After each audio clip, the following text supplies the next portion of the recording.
दोस्तों, दुनिया में कई सुनसान मकामात मौजूद हैं, लेकिन कुछ सुनसान जगहें ऐसी होती हैं जो वक्त गुजर जाने के बाद भी ऐसी हालत में होती हैं जैसे यहाँ अभी भी कोई रहता हो।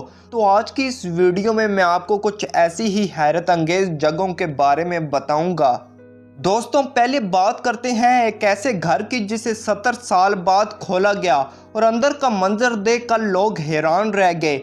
दोस्तों, तकरीबन 80 साल पहले फ्रांस के कैपिटल पेरिस में एक एक्ट्रेस रहा करती थी। इस एक्ट्रेस का नाम मदाम दे फ्लोरेन था। ये औरत काफ़ी मशहूर और दौलतमंद थी। 1942 की बात है जब दुनिया में दूसरी जंग अजीम चल रही थी। ये औरत इसी जंग की वजह से पेरिस में मौजूद अपना घर छोड़कर कहीं और शिफ्ट हो गई और फिर कभी लौट कर वापस नहीं आई। दोस्तों, 70 साल गुजर गए और ये घर और इसके अंदर मौजूद सामान वैसे का वैसा पड़ा रहा। इस घर को किसी ने खोल कर देखा तक नहीं, लेकिन 2013 में बिल आखिर इस घर को खोलने का फैसला किया गया। इस घर के अंदर का मंजर हैरान कुन था। 70 साल गुजर जाने के बाद भी ऐसा लग रहा था जैसे इस घर में आज भी कोई रह रहा हो। इस घर के अंदर से 70 साल से जमी हुई मिट्टी की अजीब सी खुशबू आ रही थी। घर के अंदर सामान को देखकर ऐसा लग रहा था जैसे इंसान किसी टाइम मशीन में बैठकर 70 साल पीछे चला गया हो।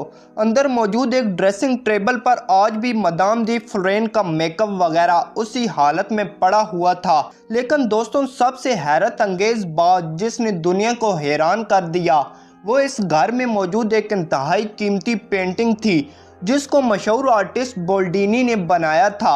इस पेंटिंग को इस घर से निकाल लिया गया। ये कीमती पेंटिंग कितनी पैसों की बिकी आप सुनकर हैरान रह जाएंगे।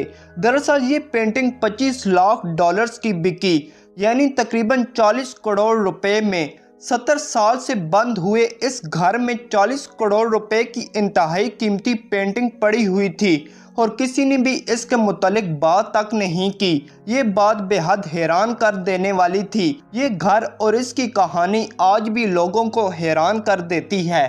दोस्तों, अब बात करते हैं अमेरिकी रियासत कैलिफोर्निया में मौजूद एक छोटे से टाउन की जिसका नाम बोडी है। ये जगह पिछले 70 साल से खाली पड़ी हुई है, लेकिन हैरत अंगेज बात यह है कि यहाँ आज भी आपको घरों में फर्नीचर और यहाँ की दुकानों में सामान पड़ा हुआ दिखाई देगा जैसे यहाँ आज भी कोई रह रहा हो। दोस्तों, इस जगह की कहानी 1859 से शुरू होती है जब इस जगह सोना दरियाफ्त हुआ था। आहिस्ता आहिस्ता यहाँ कई लोग रहना शुरू हो गए ताकि ये लोग सोना ढूंढ सकें और यहीं से ये जगह आबाद होना शुरू हो गई। 1878 तक यहाँ 10,000 लोग रह रहे थे। इन लोगों ने अपने लिए घर, स्कूल्स, हॉस्पिटल्स, ग्रोसरी स्टोर्स और ऐसी कई चीज़ें बना ली थीं। इस जगह पर बड़ी बड़ी गोल्ड माइनिंग कंपनी सोना तलाश करना शुरू हो गई, लेकिन यहाँ एक मसला भी था और वो मसला सर्दी का था। सोना तलाश करने वाले कई सौ लोग शदीद सर्दी की वजह से मर गए, लेकिन यहाँ की आबादी फिर भी बढ़ती रही। 1932 में इस जगह पर एक खतरनाक आग ने इस इलाके की 95% इमारतों को जलाकर राख कर दिया। ये आग एक 2.5 साल बच्चे की वजह से लगी जो माचिस से खेल रहा था। दोस्तों, इसके बाद ये जगह वीरान होना शुरू हो गई। 1950 तक ये जगह बिल्कुल खाली हो गई, लेकिन हैरत अंगेज बात यह है कि आज भी यहाँ के घरों और इमारतों में सामान वैसे का वैसा ही पड़ा हुआ है जैसे 70 साल पहले था। दोस्तों, ऐसी ही एक और जगह जापान में मौजूद है। ये एक जजीरे के ऊपर बना हुआ पूरा शहर है। एक ऐसा अजीब शहर जहां आपको कई इमारतें तो नज़र आ जाएंगी, लेकिन ये सब इमारतें बिल्कुल खाली पड़ी हुई हैं। इस जगह का नाम हशीमा आइलैंड है। कभी यहाँ 5,000 लोग रहते थे। दरअसल इस जगह से कोयला दरियाफ्त हुआ था। जापान की हुकूमत ने इस मौके का फ़ायदा उठाया और समंदर के बीचों बीच इस जजीरे पर यह शहर आबाद कर दिया ताकि कोयलों की कान में काम करने वाले लोग अपनी फैमिलीज़ के साथ यहाँ रह सकें।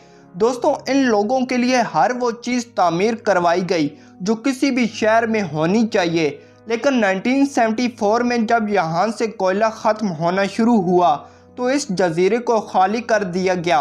लेकिन आज भी यहाँ की इमारतें और घर उसी हालत में मौजूद हैं, क्योंकि मसला ये था कि दरअसल ये एक जजीरा था और लोग अपने घरों का सारा सामान यहाँ से बाहर नहीं लेकर जा सकते थे और इसीलिए इन्होंने अपना काफ़ी सारा सामान यहीं छोड़ दिया।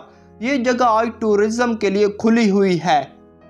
तो दोस्तों, ये थी आज की वीडियो। अगर वीडियो अच्छी लगी हो तो हमारा चैनल एसएन टेक्स को सब्सक्राइब करना और वीडियो को लाइक करना ना भूलिएगा, क्योंकि आपका भाई डेली ऐसी इंफॉर्मेटिव वीडियोस अपलोड करता रहता है।